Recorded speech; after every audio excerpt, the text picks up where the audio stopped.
महाकवी वामनदादा कर्डक संगीत कला मंच आणि बहुउद्देशीय सामाजिक संस्था नाशिक यांच्या वतीने महाकवी वामनदादा कर्डक यांच्या 102व्या जयंती उत्सवानिमित्त 3 पुतळे फुलेनगर येथील डॉक्टर बाबासाहेब आंबेडकर भवन पेठ रोड पंचवटी नाशिक येथे विविध कार्यक्रमांचे आयोजन करण्यात आलं होतं। यावेळी प्रमुख पाहुणे म्हणून आमदार राहुल भाऊ टिकले, बाळासाहेब कर्डक, कविताताई कर्डक, निवृत्ती बाबा पगारे, वसंतराव पगारे, बाळासाहेब वाघमारे, शंकर हिरे हे उपस्थित होते। चेतन लोखंडे, जी युवा सिंगर मराठी इंडियन आयडल, जी युवा सिंगर संतोष जोंधळे, भारती राऊत, सुनील खरे, मेघालन जाधव, सविता दिगंबर वाघ, जयपाल दिवरे, विश्वास कवळे, अनिल लोहनार यांच्या गायनाचा कार्यक्रम संपन्न झाला। अध्यक्ष हरीश भालेराव, उपाध्यक्ष शाहीर गायकवाड, वामनराव गायकवाड, नवनाथ काळे, अशोक वाघमारे, प्रज्ञा सोनवणे काळे, नर्मदा भोकरे यांनी या कार्यक्रमाचे आयोजन केलं होतं। अध्यक्ष हरीश भालेराव, उपाध्यक्ष शाहीर बाळासाहेब गायकवाड, कार्याध्यक्ष माधवराव गायकवाड, नवनाथ काळे, अशोक वाघमारे, फुलचंद जाधव यांच्यासह नागरिक मोठ्या संख्येने उपस्थित होते। बाळासाहेब कर्डक, बाळासाहेब वाघमारे, विश्वगामी पत्रकार संघाचे राष्ट्रीय कार्याध्यक्ष आशाताई मोरे यांचे कार्यक्रम यशस्वीतेसाठी विशेष सहकार्य लाभले। संगीत कला मंच व बहुउद्देशीय संस्था यांच्या विद्यमाने महाकवी वामनदादा कर्डक यांची 102वी जयंती मोठ्या उत्साहात साजरी झाली। जयंतीसाठी अध्यक्ष हरीश भालेराव, उपाध्यक्ष बाळूभाऊ गायकवाड, खजिनदार नवनाथ काळे, माधवराव गायकवाड, कार्याध्यक्ष माधवराव गायकवाड यांनी परिश्रम घेतले। त्याचप्रमाणे या ठिकाणी उज्ज्वल मित्र मंडळ यांनी आम्हाला मोफत दिला, त्यांचे आम्ही मनापासून आभार मानतो। या मंडळाचे उज्ज्वल मित्र मंडळाचे अध्यक्ष निवृत्ती बाबा पगारे, त्यानंतर वसंत पगारे, इतर जे संचालक मंडळ आहे समाधान पगारे यांचे आम्ही शेतीशा ऋणी आहोत।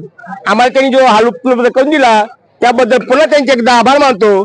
या ठिकाणी आमदार राहुल भाऊ टिकले, कविताताई कर्डक, बाळासाहेब कर्डक यांनी मोलाचं सहकार्य दिलं। त्याचप्रमाणे बऱ्याचशा आमच्या कलावंतांनी लांबून नांदेड, परभणी, औरंगाबाद, त्यानंतर इंडियन आयडॉल चैतन लोखंडे असतील, नाशिक जिल्ह्यातील नामवंत कलावंतांनी येऊन भरभरून इथे गाणे गायली।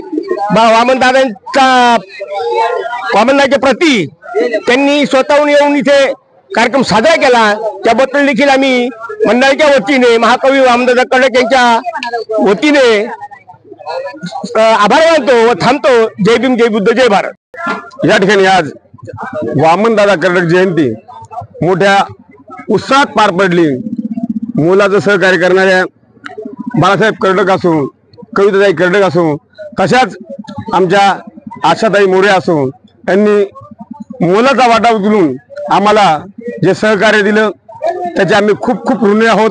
आणि ताई तुम्हाला सांगतो, सालाबाद प्रमाणे असंच तुम्ही आमच्या मागे पाठिंबा द्यावा अशी मी तुम्हाला विनंती करतो आणि थांबतो।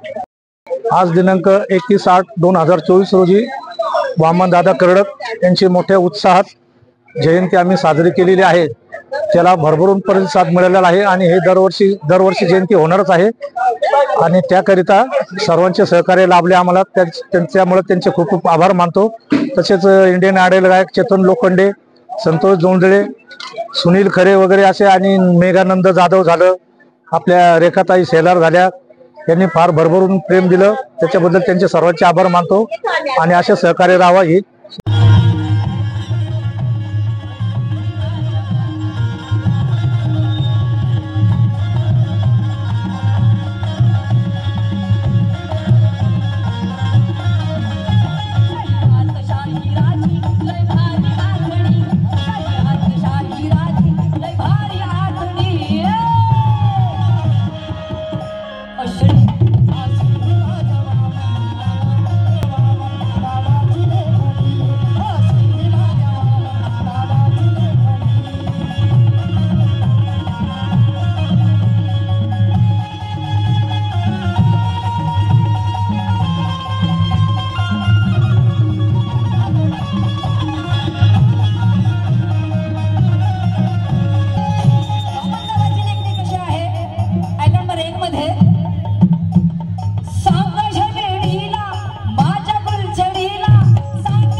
गेलं कौतुक केलं तेव्हा साऱ्या लोकांनी, गेलं कौतुक केलं तेव्हा साऱ्या लोकांनी.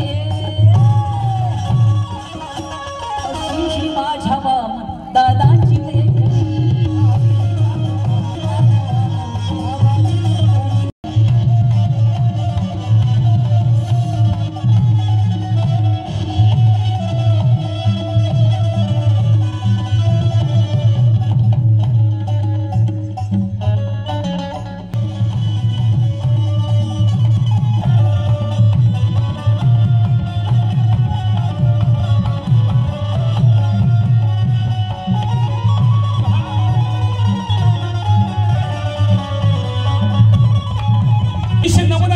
सालामध्ये दंगल घडली होती.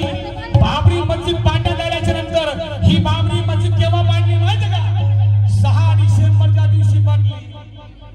वामनदादा म्हणतात मुस्लिम समाजाला माझा सलूट आहे की त्यांनी सगळ्या गोष्टी शहानिशा करून दिली. त्यांना माहिती झालं की बाबरी मस्जिद पाडण्यात आली आणि त्यांनी एक फतवा काढला की बाबासाहेब आंबेडकरांना चैत्य भूमीला दादरला अभिवादन करण्यासाठी आंबेडकरी समाजाला आंबेडकरी अनुयायी आले, त्यांना पहिले घरी जाऊ द्या, मग आपण आपला राग व्यक्त करू.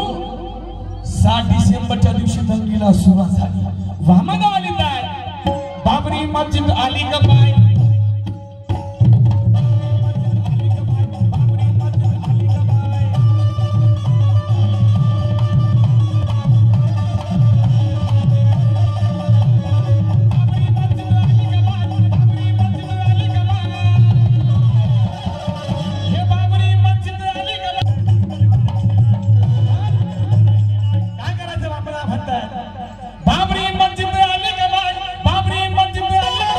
वृत्तसंकलन विभाग, नाशिक लोकशाही न्यूज, नाशिक.